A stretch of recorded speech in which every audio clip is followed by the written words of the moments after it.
Praise the Lord. 12-ാം സങ്കീർത്തനത്തിൻ്റെ 5-ാം വാക്യം, എളിയവരുടെ പീഡയും ദരിദ്രന്മാരുടെ ദീർഘശ്വാസവും നിമിത്തം ഇപ്പോൾ ഞാൻ എഴുന്നേൽക്കും, രക്ഷയ്ക്കായി കാക്ഷിക്കുന്നവനെ ഞാൻ അതിലാക്കും എന്ന് യഹോവ അരുളിച്ചെയ്യുന്നു. ദൈവത്തിന് മഹത്വം ഉണ്ടാകട്ടെ. തിരുവചനത്തെ ധ്യാനിപ്പാൻ കർത്താവ് ഒരു അവസരം കൂടെ നമ്മുടെ ജീവിതത്തിൽ ദാനമായി തന്ന ദൈവത്തിൻ്റെ മാറ്റമില്ലാത്ത വിശ്വസ്തതയെ ഓർത്ത് ദൈവത്തെ സ്തുതിക്കുന്നു. പെന്തക്കോസ്റ്റ് മെസ്സഞ്ചർ യൂട്യൂബ് ചാനലിൽ കൂടെ ഈ പ്രഭാത സന്ദേശം കേൾക്കുന്ന എല്ലാ പ്രിയപ്പെട്ടവരെയും കർത്താവ് ധാരാളമായി ഈ തരുണത്തിൽ അനുഗ്രഹിക്കുമാറാകട്ടെ. ദരിദ്രന്മാരോട് മനസ്സലിവുള്ള ദൈവം, കണ്ണുനീർ കാണുമ്പോൾ മനസ്സലിയുന്ന ദൈവം, ദരിദ്രന്മാരെ എപ്പോഴും നോക്കിക്കൊണ്ടിരിക്കുന്ന ഒരു സ്വർഗത്തെക്കുറിച്ചാണ് ഇവിടെ ദാവീദ് വെളിപ്പെടുത്തുന്നത്. ദൈവത്തോട് ദാവീദ് ആ അധ്യായത്തിൻ്റെ ആരംഭത്തിങ്കിൽ ഒരു പ്രാർത്ഥന നടത്തി. യഹോവേ, രക്ഷിക്കണമേ, ഭക്തന്മാർ ഇല്ലാതെ പോകുന്നു, വിശ്വസ്തന്മാർ മനുഷ്യപുത്രന്മാരിൽ കുറഞ്ഞിരിക്കുന്നു, ഓരോരുത്തൻ താൻ്റെ കൂട്ടുകാരനോട് വ്യാജം സംസാരിക്കുന്നു.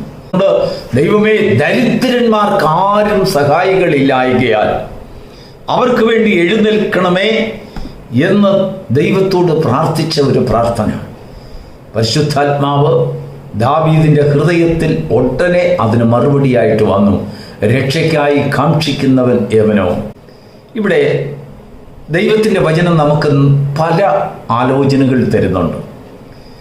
മോശയോട് ദൈവം സംസാരിക്കുമ്പോൾ, ഹോരേബ് പർവ്വതത്തിൽ വെച്ച് സംസാരിക്കുമ്പോൾ മോശയോട് പറയാണ്, എൻ്റെ ജനത്തിൻ്റെ കഷ്ടത ഞാൻ കണ്ടു, അവരുടെ കണ്ണുനീര് ഞാൻ കണ്ടു, അവരുടെ നിലവിളി എൻ്റെ ചെവിയിലെത്തി, അവരെ രക്ഷിപ്പാൻ ഇതായി എനിക്ക് സമയമായിരിക്കുന്നു. എന്തുകൊണ്ടാണ് ദൈവം അങ്ങനെ മോശയോട് പറഞ്ഞത്? അതിന് എത്രയോ നാളുകൾക്ക് മുമ്പ് ജനങ്ങളുടെ ഇടയിൽ കണ്ണുനീരുണ്ട്, പ്രയാസമുണ്ട്, നിലവിളിയുണ്ട്, കഷ്ടതയെക്കുറിച്ച് ധാരാളം പ്രാർത്ഥനകളൊക്കെ അവർക്കുണ്ട്. എങ്കിലും ഒരു ദിവസം അവരുടെ പിതാക്കന്മാരോട് ദൈവം അരുളി ചെയ്ത ഒരു കാലഘട്ടത്തിൻ്റെ, ഒരു സമയത്തിൻ്റെ, കാലത്തിൻ്റെ സമ്പൂർണത വന്നപ്പോൾ അവരിൽ ആ ദേശം വിട്ടു പോകണം എന്നൊരു ചിന്തയോടുകൂടിയ ഒരു നിലവിളി ഉണ്ടായി. ദൈവത്തിന് സ്തോത്രം. മിസ്രൈമിൽ ഇനിയും അവർക്ക് പ്രഭുക്കന്മാരായി ഇരിക്കണ്ട. മിസ്രൈമിനെ അവർ വെറുത്തു. എങ്ങനെയെങ്കിലും ഈ മിസ്രൈമിൽ നിന്ന് രക്ഷ പ്രാപിക്കണം, ഈ ദേശത്തെ വിട്ട് ഞങ്ങൾക്ക് പോകണം. എന്നാൽ ഇത്രയും ലക്ഷം ജനങ്ങൾ കുഞ്ഞുകുട്ടികളായിട്ട് വന്നതുപോലെ പെട്ടെന്ന് അവരുടെ പിതാവായ യാക്കോബ് തേരിൽ, രാജകീയ തേരിൽ ആനയിക്കപ്പെട്ട ദേശത്തേക്ക് അവർ വന്നതുപോലെ ഇപ്പോൾ ഈ അടിമകളായി പാർക്കുന്നവർക്ക് പോകാൻ കഴിയില്ല. ദൈവം ഇറങ്ങി വന്നെങ്കിലേ മതിയാവും. അതുകൊണ്ട് അവർ ദൈവത്തിൻ്റെ സഹായം ആവശ്യപ്പെട്ടു. അവരുടെ നിലവിളി ഞാൻ കേട്ടു, കണ്ടു എന്നൊക്കെ ദൈവം പറയുമ്പോൾ അതിൻ്റെ പിന്നിൽ നാം മനസ്സിലാക്കേണ്ടത്, അവർ അവിടെ നിന്ന് ഒരു വിടുതൽ ആഗ്രഹിച്ചു. ആ വിടുതലിൻ്റെ ആഗ്രഹത്തോടു കൂടിയുള്ള ഒരു നിലവിളി മനുഷ്യനിൽ നിന്ന് ഉയരുമ്പോഴാണ് അവരെ രക്ഷിക്കുവാൻ, രക്ഷയുടെ അനുഭവത്തിലേക്ക് കൊണ്ടുവരുവാൻ ദൈവം എഴുന്നേൽക്കുന്നത്. അത് പെട്ടെന്നാണ് എഴുന്നേൽക്കുന്നത്. ഇതാ ഞാൻ എഴുന്നേൽക്കുന്നു. യാതനയിൽ നിന്ന് വിടുതൽ. എന്നാൽ ആ യാതന സ്ഥലത്ത് നിന്നുള്ള ഒരു വിടുതൽ ആരാഗ്രഹിക്കുന്നുവോ അവരെ രക്ഷിക്കുന്നതിന് വേണ്ടിയാണ് ദൈവം എഴുന്നേൽക്കുന്നത്. വെറും കരച്ചിലിന് ഉത്തരമായിട്ടല്ല ദൈവം വരുന്നത്, അല്ലെങ്കിൽ ഒരു കഷ്ടപ്പാടിന് ഉത്തരമായിട്ട്, അല്ലെങ്കിൽ കുറെ സമ്പത്ത് തന്ന് നമ്മളെ അനുഗ്രഹിക്കുന്നതിന് വേണ്ടിയല്ല. നീ ഏത് തലങ്ങളിൽ നിന്ന് കഷ്ടത അനുഭവിക്കുന്നുവോ ആ തലത്തിൽ നിന്നൊരു വ്യതിയാനം, ഒരു മാനസികമായിട്ടും അല്ലെങ്കിൽ ഒരു അവസ്ഥാ മാറ്റം ആഗ്രഹിക്കുന്നുണ്ടോ? അങ്ങനെ ആഗ്രഹിക്കണം എങ്കിൽ നാം ആയിരിക്കുന്ന ആ സ്ഥാനത്തിന് രക്ഷയില്ല. ഇനിയും അവിടെ താമസിച്ചിട്ട് കാര്യമില്ല, ഇനിയും അവിടെ നിന്നിട്ട് കാര്യമില്ല, അവിടെ നിന്ന് നിനക്ക് ഒരു നന്മയും ഇനി ഉണ്ടാകില്ല എന്ന് ഉറപ്പ് വരുമ്പോൾ മാത്രമേ ആ സ്ഥാനചലനം, അല്ലെങ്കിൽ ആ യഥാസ്ഥാനത്ത് നിന്ന് ഉള്ളതായ ഒരു മാറ്റത്തെ നീ ആഗ്രഹിക്കുകയുള്ളൂ. ഇല്ല എങ്കിൽ അവിടെ തന്നെ അനുഗ്രഹം നീ ആവശ്യപ്പെടും. മിസ്രൈമിൽ തന്നെ ഒരു അനുഗ്രഹം ആവശ്യപ്പെടും. മിസ്രൈമിൽ തന്നെ ഒരു പ്രഭുവായിരിക്കുവാൻ നീ ആഗ്രഹിക്കും. മിസ്രൈമിൽ തന്നെ ഒരു ധനികനാകുവാൻ ആഗ്രഹിക്കും. മിസ്രൈമിൽ തന്നെ ഒരു മന്ത്രിയാകുവാൻ ആഗ്രഹിക്കും, അല്ലെങ്കിൽ മിസ്രൈമിൽ ഒരു ബിസിനസ്സുകാരനാകാൻ ആഗ്രഹിക്കും. എന്നാൽ ജനത്തിന്റെ ഇടയിൽ ഒരു നിലവിളി ഉയർന്നത് അവിടുത്തെ ഉയർച്ചയ്ക്ക് വേണ്ടിയല്ല, മിസ്രൈമിൽ നിന്നൊരു വിടുതൽ വേണം. അനർത്ഥം നിനക്ക് എവിടെ നിന്ന് ഉണ്ടാകുന്നോ ആ സ്ഥാനത്ത് നിന്ന് നിന്നെ വ്യതിചലിപ്പിച്ച് രക്ഷാസ്ഥാനത്തേക്ക് കൊണ്ടുവരുവാൻ ഞാനിതാ എഴുന്നേൽക്കുന്നു. രക്ഷയ്ക്കായി കാക്ഷിക്കുന്നവനെ ഞാൻ അതിലാക്കും. നമ്മുടെ ജീവിതത്തിലുള്ളതായ പലപ്പോഴുമുള്ളതായ കഷ്ടപ്പാടും കണ്ണുനീരും പ്രയാസവുമെല്ലാം നമ്മൾ അവിടെ നിന്നുള്ളതായ അല്ലെങ്കിൽ ആ കഷ്ടപ്പാടിൻ്റെ ഒരു അന്തം മാത്രം ആഗ്രഹിച്ചിട്ടുള്ള കണ്ണുനീരാണ്. ദൈവത്തിന് മഹത്വം ഉണ്ടാകട്ടെ. പ്രിയപ്പെട്ട ദൈവത്തിൻ്റെ മക്കളെ, ദൈവത്തിൻ്റെ ആത്മാവ് ഇവിടെ വ്യക്തമായി എടുത്ത് കാണിക്കുന്നത് രക്ഷയ്ക്കായി കാക്ഷിക്കുന്നവൻ രക്ഷാസ്ഥാനത്തേക്ക് മാറണം.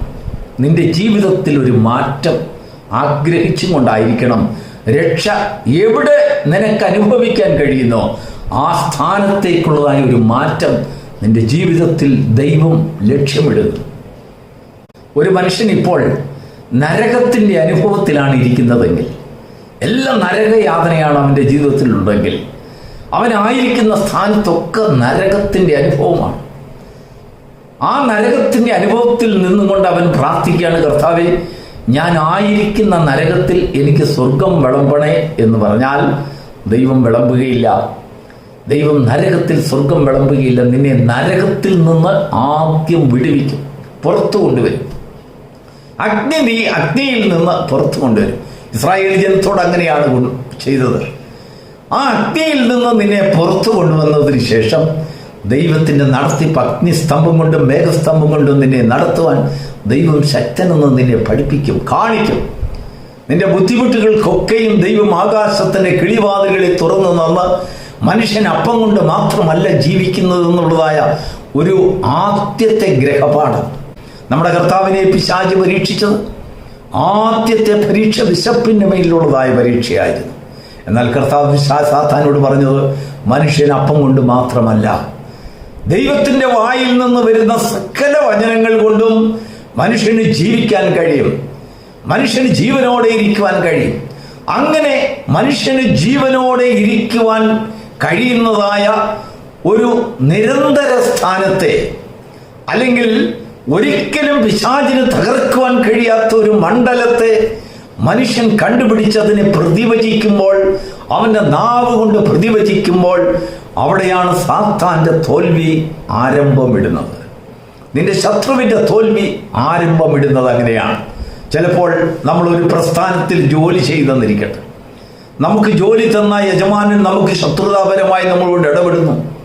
ഒരുപക്ഷെങ്കിൽ ആ യജമാനൻ നമ്മളോട് പറയുകയാണ്, ഞാൻ നിന്നെ ജോലിയിൽ നിന്ന് പറഞ്ഞു വിട്ടാൽ നീ പട്ടിണി കിടന്ന് ചത്തുപോകും എന്ന് നമ്മളോട് പറഞ്ഞാൽ നമുക്കത് ഉൾക്കൊള്ളാൻ കഴിയുന്നുണ്ടെങ്കിൽ നമ്മൾ വീണ്ടും വീണ്ടും ആ യജമാനന് അടിമയാകാൻ ആഗ്രഹിക്കും.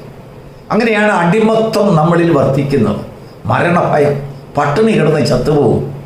എന്നാൽ മനുഷ്യൻ അപ്പം കൊണ്ട് മാത്രമല്ല ജീവിക്കുന്നത് എന്ന് നിന്റെ ജീവിതത്തിൽ അനുഭവിച്ചറിയുന്ന ഒരു സാക്ഷ്യ കൂടാരം നിന്നിലുണ്ടെങ്കിൽ, നീ അങ്ങനെ ഒരു കൂടാരത്തിലാണ് നിന്റെ വാസമെങ്കിൽ, നിന്റെ യജമാനന് നിന്നെ തൊടാനൊക്കത്തില്ല.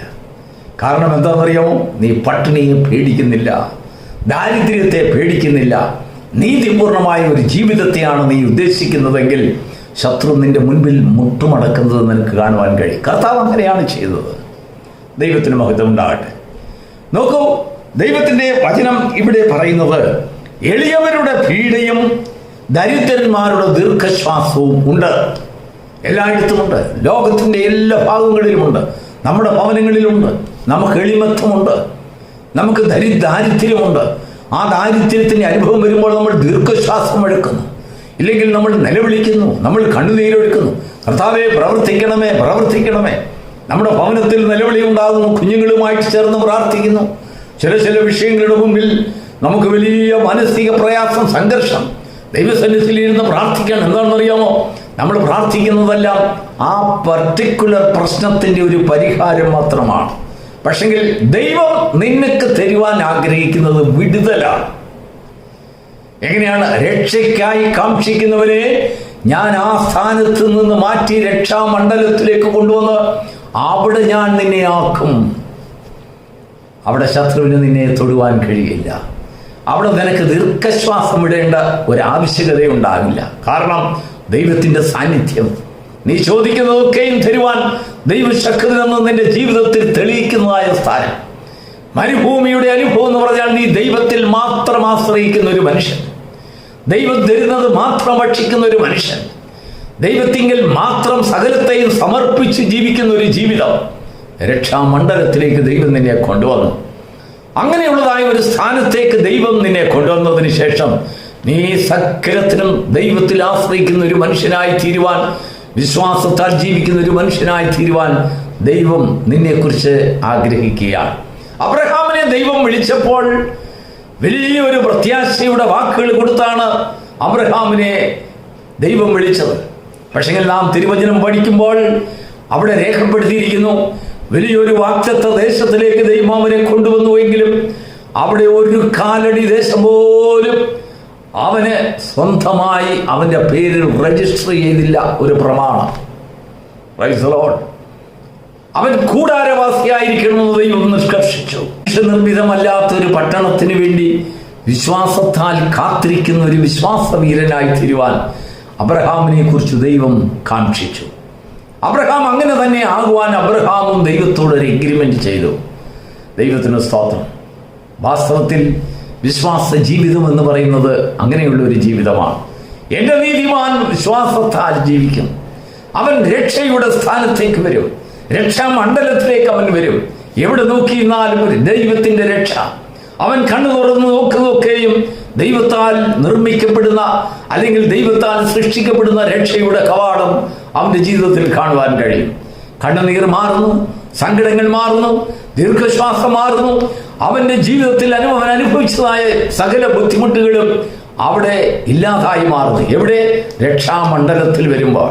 രക്ഷയ്ക്കായി കാക്ഷിക്കുന്നവനെ എന്ന് പറഞ്ഞാൽ അടിമത്തരത്തിൽ നിന്ന് സ്വാതന്ത്ര്യത്തിലേക്ക് കാക്ഷിക്കുന്നവനെ, ദൈവം കൊടുക്കുന്ന സ്വാതന്ത്ര്യത്തിലേക്ക് കടന്നു വരാൻ ആഗ്രഹിക്കുന്നവൻ, അവൻ എവനുണ്ടോ അവനെ ഞാൻ ആ സ്വാതന്ത്ര്യത്തിലേക്ക് കൊണ്ടുവരും എന്ന് ദൈവം അരുളി ചെയ്യാണ്. പ്രിയപ്പെട്ട ദൈവത്തിൻ്റെ മക്കളെ, നമ്മുടെ ജീവിതത്തിൽ പല ബുദ്ധിമുട്ടുകളും പ്രയാസങ്ങളുടെയും വേദനകളുടെയും രോഗത്തിൻ്റെയും അടിമത്തരത്തിൻ്റെയും അനേക വാതിലുകൾ അടഞ്ഞു കിടക്കുന്ന വാതിലുകളുടെയും മുൻപിൽ നെടുവീർപ്പിടുന്ന ദീർഘശ്വാസമിടുന്നതായ അല്ലെങ്കിൽ ബുദ്ധിമുട്ട് അനുഭവിക്കുന്ന കണ്ണുനീരൊഴുക്കുന്നതായ പ്രിയപ്പെട്ട ദൈവത്തിൻ്റെ മക്കളോട് ദൈവത്തിൻ്റെ ആത്മാവ് ഈ പ്രഭാതത്തിൽ പറയുകയാണ്, എളിയവരുടെ പീഡയും ദീർഘശ്വാസവും ദരിദ്രന്മാരുടെ ദീർഘശ്വാസവും നിമിത്തം ദൈവം ഇപ്പോൾ എഴുന്നേറ്റ് വരും.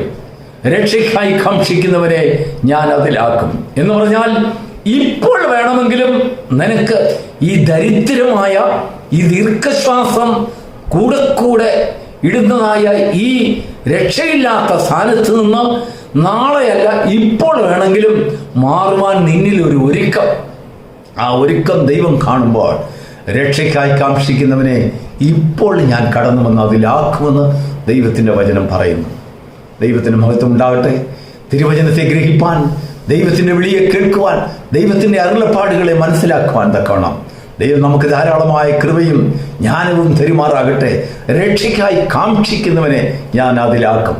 വെറും കരച്ചിൽ കാണുന്നവനെ അല്ല, അല്ലെങ്കിൽ കണ്ണുനീരൊഴുക്കുന്നവനെ മാത്രമല്ല, സങ്കടപ്പെടുന്നവനെ മാത്രമല്ല, ആവലാദികൾ പറയുന്നവനെ മാത്രമല്ല ദൈവം രക്ഷിക്കുന്നത്. രക്ഷയ്ക്കായി കാക്ഷിക്കുന്നവനവനുണ്ടോ അവന് രക്ഷ കൊടുക്കുവാൻ, അവനെ രക്ഷയുടെ അനുഭവത്തിലേക്ക് കൊണ്ടുവന്ന് ദൈവത്തിൻ്റെ മഹത്വത്തെ അവനും അവൻ്റെ കുടുംബവും അവൻ്റെ കുഞ്ഞുങ്ങളും തലമുറകളും അനുഭവിക്കാൻ തക്കവണ്ണം വിശ്വാസത്തിൻ്റെ മാർഗത്തിലേക്ക് അവരെ കൊണ്ടുവരുവാൻ ദൈവം ആഗ്രഹിക്കുന്നു. ആ വലിയൊരു ഭാഗ്യം നമുക്ക് ഈ വചനങ്ങളാൽ നൽകുമാറാകട്ടെ. God bless you.